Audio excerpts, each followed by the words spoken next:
بسم اللہ الرحمن الرحیم۔ شروع اللہ کے نام سے جو رحمان و رحیم ہے۔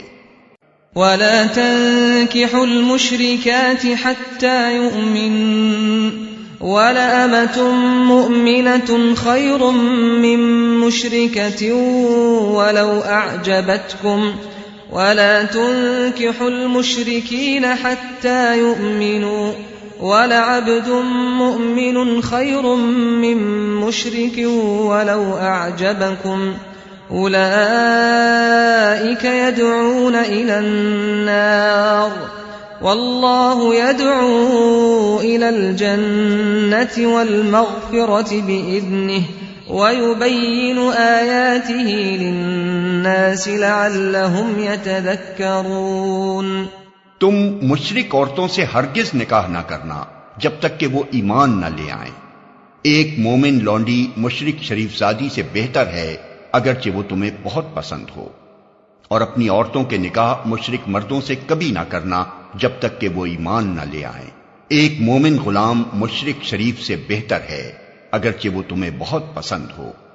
یہ لوگ تمہیں آگ کی طرف بلاتے ہیں اور اللہ اپنے اذن سے تم کو جنت اور مغفرت کی طرف بلاتا ہے، اور وہ اپنے احکام واضح طور پر لوگوں کے سامنے بیان کرتا ہے۔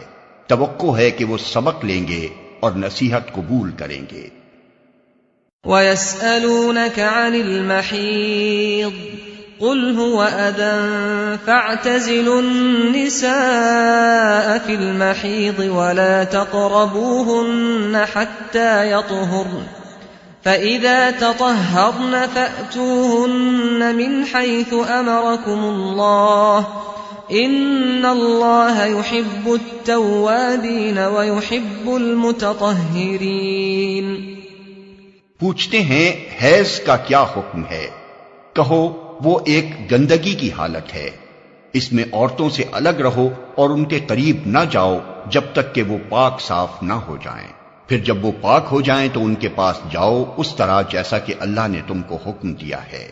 اللہ ان لوگوں کو پسند کرتا ہے جو بدی سے باز رہیں اور پاکیزگی اختیار کریں۔ نساؤکم حرث لکم فأتوا حرثکم انا شئتم وقدموا لأنفسکم واتقوا اللہ واعلموا انکم ملاقوہ وبشر المؤمنین۔ تمہاری عورتیں تمہاری کھیتیاں ہیں، تمہیں اختیار ہے جس طرح چاہو اپنی کھیتی میں جاؤ، مگر اپنے مستقبل کی فکر کرو اور اللہ کی ناراضی سے بچو۔ خوب جان لو کہ تمہیں ایک دن اس سے ملنا ہے، اور اے نبی جو تمہاری ہدایات کو مان لیں انہیں فلاح و سعادت کا مژدہ سنا دو۔